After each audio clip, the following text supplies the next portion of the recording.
कि संज्ञा से एक प्रश्न आएगा। लेकिन संज्ञा है तो आसान, लेकिन थोड़ा सा हम लोग कंफ्यूज हो जाते हैं, कौन संज्ञा व्यक्तिवाचक होगी, कौन जातिवाचक होगी, कौन समूहवाचक होगी। तो पहला प्रश्न यह है कि संज्ञा क्या होती है। आप बिल्कुल आराम से सुनिएगा। पहली बात, संज्ञा की परिभाषा यहाँ पर जो किताबी परिभाषा दी जाती है मैंने उसको लिख दिया। किसी व्यक्ति, वस्तु, स्थान, कोई व्यक्ति हो, कोई वस्तु हो, कोई स्थान हो, कोई प्राणी हो, तो चाहे उसके गुण के बारे में बताया जाए कि नाम को संज्ञा कहते हैं। एक चीज फिर से आप कंफ्यूजन को दूर करिए। यहां शब्द में लिखा है नाम, और नाम को मैं अंडरलाइन भी कर दिया हूं।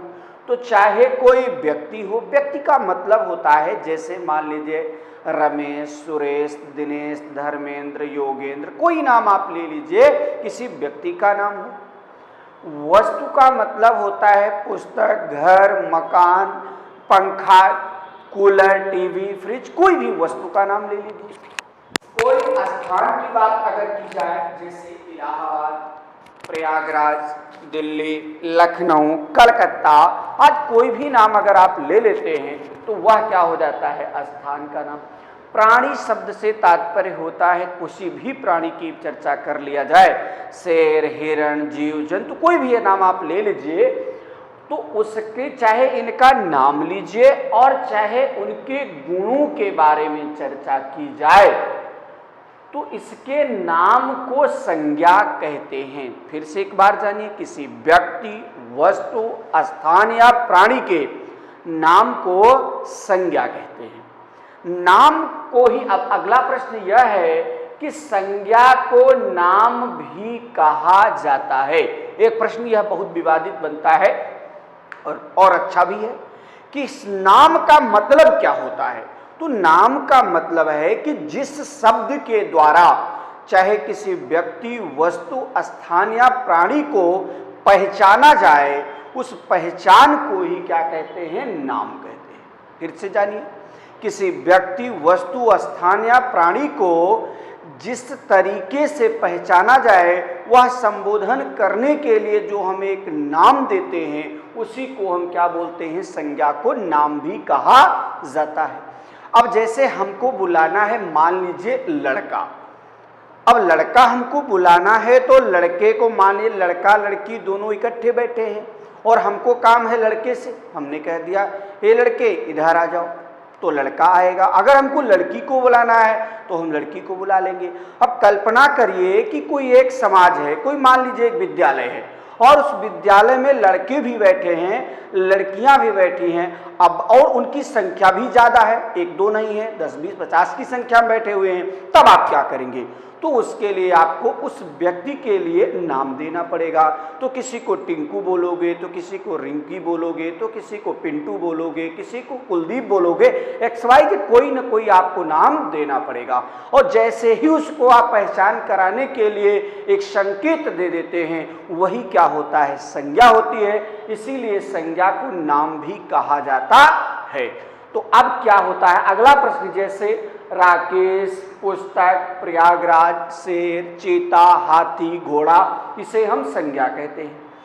अगला प्रश्न यह बनता है कि संज्ञा के कितने भेद होते हैं। तो आप बताएंगे संज्ञा के 5 भेद होते हैं। अब संज्ञा के 5 भेद वह कौन कौन से होंगे। तो पहला भेद हमारा होता है व्यक्तिवाचक संज्ञा। अब व्यक्तिवाचक संज्ञा क्या होगी, तो इसकी कंडीशन यह है कि इस संज्ञा शब्द से एक ही को आप क्या कर लीजिए, इसको आप अंडरलाइन कर लीजिए।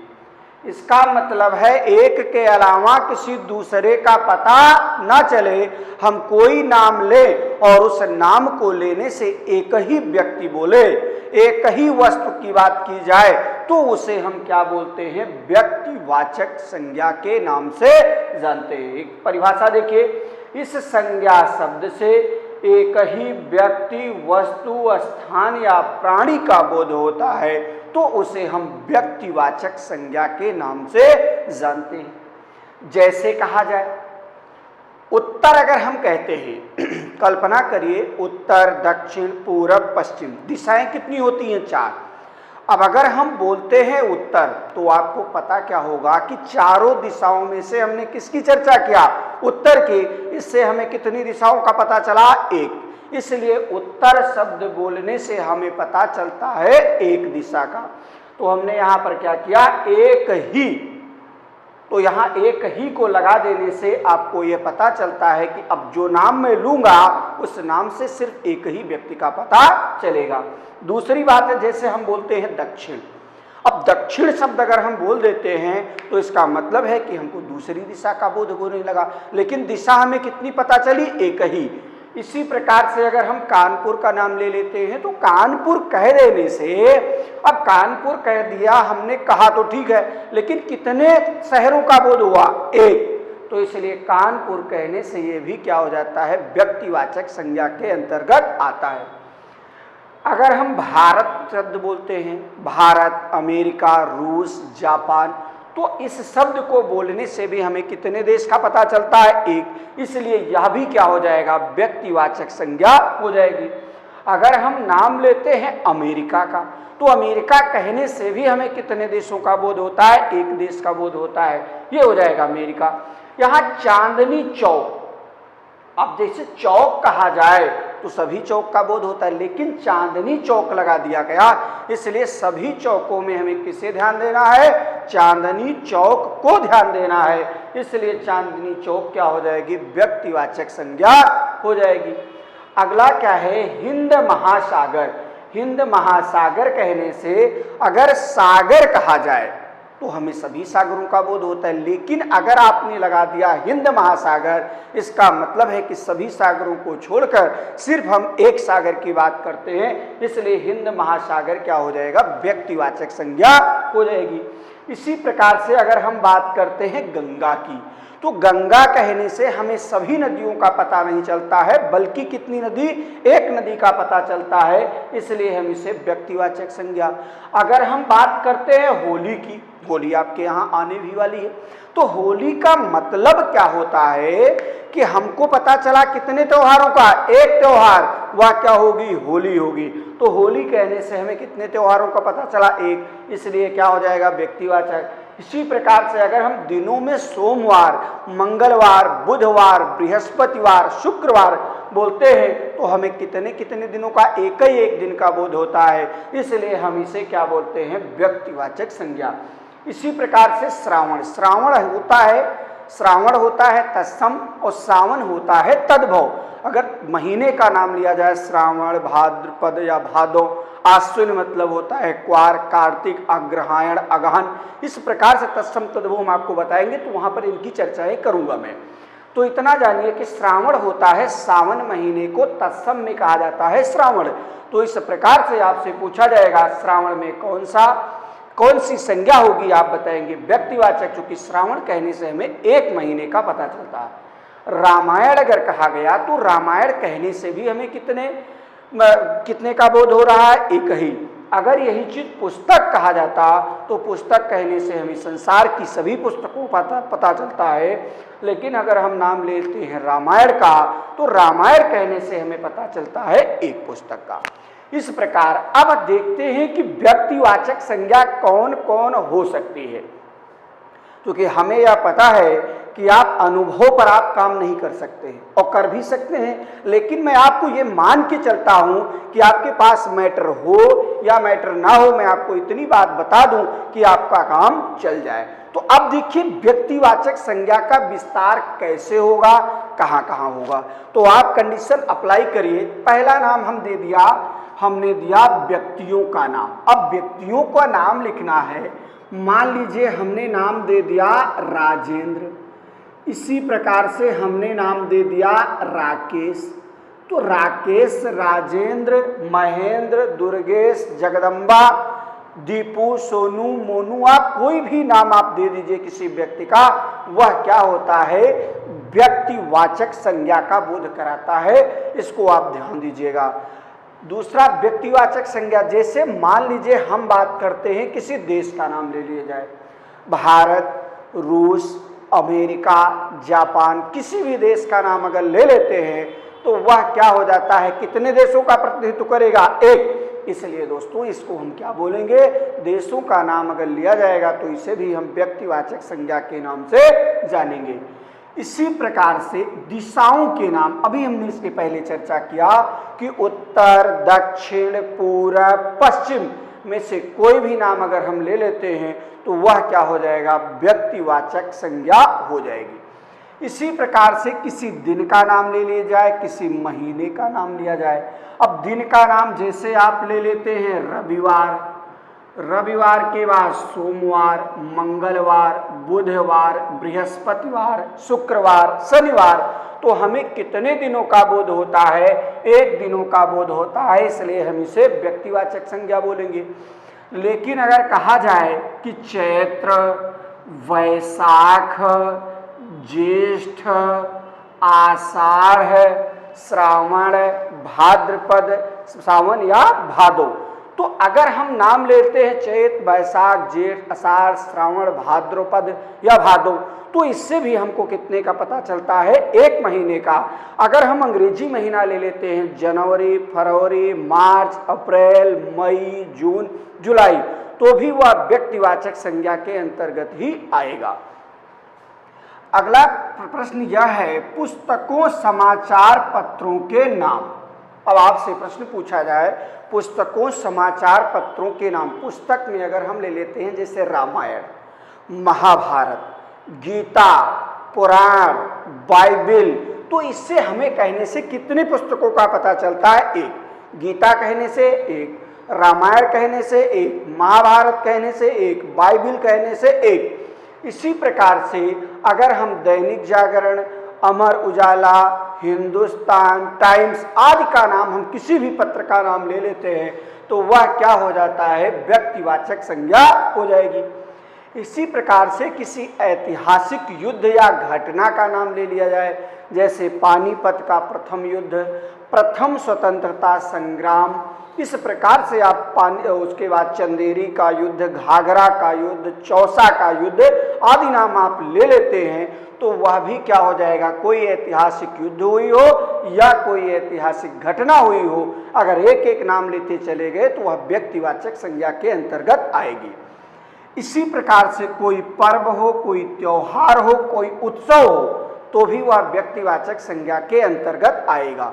अब जैसे आपसे प्रश्न बनता है कि पर्वों, त्योहारों, अब जैसे कोई भी होली, दीपावली, विजयदशमी, दशहरा, गांधी जयंती, सुभाष जयंती, इस प्रकार से कोई भी त्योहार आप मना डालिए तो आपको उसे किस संज्ञा हम क्या देंगे, उसे नाम क्या देंगे, उसे भी हम व्यक्तिवाचक संज्ञा के नाम से जानेंगे। कैसे जानेंगे, क्योंकि व्यक्ति ही मतलब एक का ही बोध होता है। होली कहेंगे एक त्योहार, दीपावली कहा जाए एक त्योहार, गांधी जयंती बताएंगे तो एक त्योहार, इसलिए हमको पता चले एक का, तो उसे हम क्या बोलते हैं, व्यक्तिवाचक संज्ञा। इसी प्रकार से किसी नगर, सड़क या चौक का नाम ले लिया जाए, जैसे नगरों में आप ले लेते हैं कानपुर ले लीजिए, कानपुर के अलावा मुंबई, दिल्ली, कलकत्ता, कुछ भी नाम आप ले लीजिए। तो और सड़क का नाम जैसे आप ले लेते हैं GT road, grand trunk road आप बोलते हैं। तो उसके बाद किसी चौराहे का नाम आप ले लीजिए, जैसे मान लीजिए कटरा चौराहा, प्रयागराज चौराहा, सलोरी चौराहा, अल्लाहपुर चौराहा, रामबाग चौराहा, इस प्रकार से आप चौराहे का नाम ले लीजिए। किसी चौक का नाम ले लीजिए, जैसे चांदनी चौक आप बोल देते हैं, तो इससे भी हमें किसका पता चलता है, व्यक्तिवाचक संज्ञा का ही बोध हमें होता है।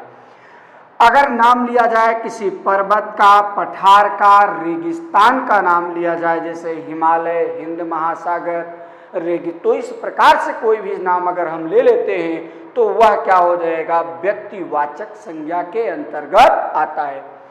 किसी नदी, समुद्र, झील, जैसे नदियों में गंगा, यमुना, सरस्वती आदि नाम आप ले लेते हैं, उसी प्रकार से समुद्र में किसी भी समुद्र का नाम ले लीजिए, किसी भी झील का नाम ले लीजिए, तो वह भी व्यक्तिवाचक संज्ञा के अंतर्गत आती है।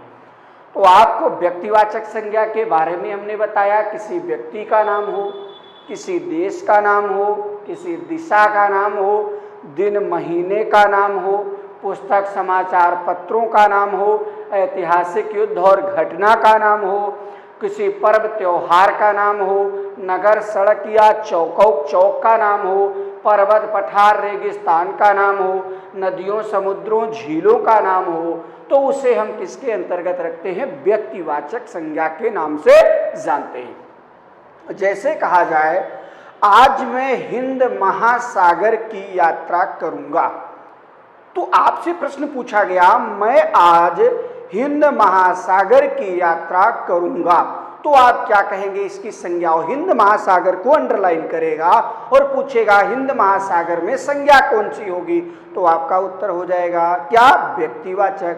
इसलिए होगा क्योंकि हिंद महासागर कहने से हमको यह पता चलता है कि हमें कितने देशों का उसको कितने सागरों का बोध होता है? एक। इसलिए हिंद महासागर पूछेगा तो आप बताएंगे। जैसे कहा जाए मैं उत्तर दिशा में रहता हूं, अब यहां उत्तर जैसे आपसे कह दिया, उत्तर को अंडरलाइन करके पूछेगा उत्तर में संज्ञा क्या होगी? आप बताएंगे व्यक्तिवाचक। इसी प्रकार से आज मैं गंगा में स्नान करूंगा, तो गंगा में कहने से गंगा को अंडरलाइन करेगा और पूछेगा इसमें कौन सी संज्ञा? आप बता देंगे व्यक्तिवाचक। मैं आज चांदनी चौक गया था, तो आपको चांदनी चौक को पूछेगा कौन सी संज्ञा, तो आप बताएंगे व्यक्तिवाचक। आइए दोस्तों हम चलते हैं जातिवाचक संज्ञा की तरफ। और जातिवाचक संज्ञा क्या होती है? इस संज्ञा शब्द से एक ही प्रकार के, बिल्कुल ये कंफर्म कर लीजिए कि एक ही प्रकार के अनेक व्यक्तियों, वस्तुओं, स्थानों या प्राणियों के का पता चलता है या बोध होता है, उसे हम जातिवाचक संज्ञा के नाम से जानते हैं। अब जैसे मान लीजिए हम आपके समक्ष बात करें, अरे ए बालक इधर आ जाओ, ए लड़के कहाँ जा रहे हो, तो लड़के हमने बोला, तो लड़के कहने से जितने लड़के होंगे वहां पर सब आ जाएंगे। तो इस प्रकार से आज युवा, अच्छा जैसे मान लीजिए और शब्द हम ले लेते हैं, लड़का हो गया, स्त्री हो गया, पुरुष हो गया। जैसे कहा जाए कि जितनी स्त्रियां, भारत देश की स्त्रियों की भलाई के लिए यह योजना चलाई गई, तो भारत देश की स्त्री की चर्चा हुई। स्त्री कहने का मतलब है कि जो किसी भी तो प्रदेश की जो भी महिला होगी वो सब क्या हो जाएगी? स्त्री के अंतर्गत आ जाएगी।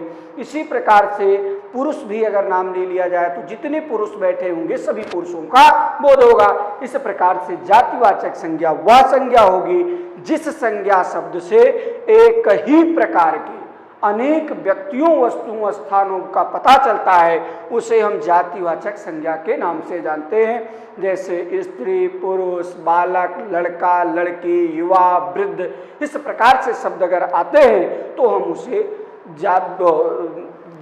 हम जातिवाचक संज्ञा के नाम से जानते हैं। अब देखिए जातिवाचक संज्ञा में हम देखते हैं किस प्रकार से इनका विस्तार किया गया कि जैसे मान लीजिए किसी पद हो, किसी का कोई पद हो, कोई व्यवसाय कर रहा हो या कोई अपना कोई कार्य सुचारू रूप से चल रहा हो, तो उसको हम क्या कहेंगे? जातिवाचक संज्ञा। जैसे अध्यापक कहा जाए, मान लीजिए मैं क्या हूं? मैं आरपी शुक्ल हो गया, तो आरपी शुक्ल तो मैं हो गया व्यक्तिवाचक संज्ञा। लेकिन मेरा कार्य क्या है? मैं एक शिक्षण का कार्य करता हूं, मैं एक अध्यापक हूं, इसलिए अब मेरी क्या हो जाएगी? अगर आरपी शुक्ल कहा जाएगा तो मैं व्यक्तिवाचक हो जाऊंगा, लेकिन अगर मुझे अध्यापक कहा जाएगा तो मैं क्या हो जाऊंगा? जातिवाचक संज्ञा में हो जाऊंगा। इसी प्रकार से प्रोफेसर, चित्रकार, चोर, ठग, जुलाहा, इस प्रकार से कोई नाम अगर ले लेते हैं तो वह क्या हो जाता है? जातिवाचक संज्ञा के अंतर्गत आएगी। दूसरा है किसी सगे संबंधी का नाम ले लिया जाए, जैसे चाचा, नाना, मामा, भैया, भाभी, बुआ, इस प्रकार से कोई नाम आप ले लीजिए, वह किसमें हो जाएगा? जातिवाचक संज्ञा के अंतर्गत जाना जाएगा। इसी प्रकार से किसी पशु पक्षी का नाम ले लिया जाए, जैसे गाय, बैल, घोड़ा, बकरी, हाथी, गधा, अगर कोई भी नाम आप ले लेते हैं तो वह क्या हो जाएगा? जातिवाचक संज्ञा हो जाएगी। लेकिन एक चीज दोस्तों यहां ध्यान रखना है कि अगर कहा जाए कि आज मुझे गाय खरीदना है, तो इसका मतलब गाय खरीदना है, आप जातिवाचक संज्ञा की बात कर रहे हैं। लेकिन कहा जाए कि मुझे कपिला गाय का फोटो दिखाओ, एक उदाहरण मैंने दिया कि आज मुझे कपिला गाय का फोटो दिखाओ। अब कपिला गाय किसी एक व्यक्ति, एक विशेष गाय का नाम था, तो अब कपिला नाम ले लेने से हमें क्या हो जाएगा, वह जाति, वो क्या हो जाएगा, व्यक्तिवाचक। कपिला गाय लगा दिया गया तो व्यक्तिवाचक, लेकिन अगर गाय ही कहा जाए तो वह जातिवाचक संज्ञा के अंतर्गत आ जाती है। इसी प्रकार से तो किसी भी गाय, बैल, घोड़ा, बकरी, तोता, मैना, शेर, सिंह, सियार, घोड़, कुछ भी आप नाम लीजिए, वह जातिवाचक संज्ञा। किसी वस्तु का नाम ले लिया जाए, जैसे कापी, पेन, पुस्तक, कुर्सी, मेज, पंखा, चाबी, टेबल, कोई भी ऐसे नाम आप ले लीजिए, घर, मकान, तो ये किसके अंतर्गत आएंगे, ये व्यक्ति और जातिवाचक संज्ञा के अंतर्गत आते हैं। जैसे अगर घर कहा जाए, भवन कहा जाए, तो यह हो जाएगा क्या, जातिवाचक। लेकिन अगर हम नाम ले लेते हैं आनंद भवन, तो आनंद भवन कहने से हमें किसका पता चलेगा, एक भवन का, तब वह व्यक्तिवाचक हो जाएगा। भवन कहा जाए, घर कहा जाए, आलय कहा जाए, निकेत कहा जाए, पुस्तक कहा जाए, मेज कहा जाए, पेन कहा जाए, कुर्सी कहा जाए, तो यह क्या हो जाएगी, जातिवाचक संज्ञा हो जाएगी। इसी प्रकार से कोई प्राकृतिक तत्वों का नाम हो, जैसे आंधी, तूफान, वर्षा, भूकंप, ज्वालामुखी, ऐसे नाम अगर मैं ले लेता हूं तो यह क्या हो जाएगा, जातिवाचक संज्ञा के नाम से जाना जाएगा। इस प्रकार से दोस्तों हमने जाना व्यक्तिवाचक और जातिवाचक संज्ञा। अब अगर प्रश्न आपसे ऐसा पूछ लेता है कि मान लीजिए कोई भी घटना हुई हो, जैसे आप मान लीजिए कोई तूफान हो, कोई वर्षा हो, कोई भूकंप आया हो, तो इस प्रकार उस भूकंप का अगर नाम ले लिया जाएगा तो वह क्या हो जाएगी, व्यक्तिवाचक। लेकिन अगर आंधी, तूफान, वर्षा, भूकंप, ज्वालामुखी इस प्रकार शब्द आते हैं तो वह जातिवाचक संज्ञा के अंतर्गत आते हैं। तो अभी आज हमने पढ़ा 2 भेद, अभी हमको पढ़ना है 3 भेद। अगला भेद हम लोगों का होगा भाववाचक संज्ञा, और मैं अगले लेक्चर में आपको बताऊंगा कि कैसे हम एक व्यक्तिवाचक संज्ञा से और जातिवाचक संज्ञा से हम भाववाचक संज्ञा का निर्माण करेंगे, कैसे सर्वनाम से भाववाचक संज्ञा बनेगी, कैसे क्रिया से बनेगी, कैसे विशेषण से बनेगी, और कैसे मैं अव्यय से भाववाचक संज्ञा का निर्माण करूंगा। तो मैं अगली लेक्चर में आपको भाववाचक संज्ञा को लेकर उपस्थित होता हूं। तब तक के लिए दोस्तों धन्यवाद।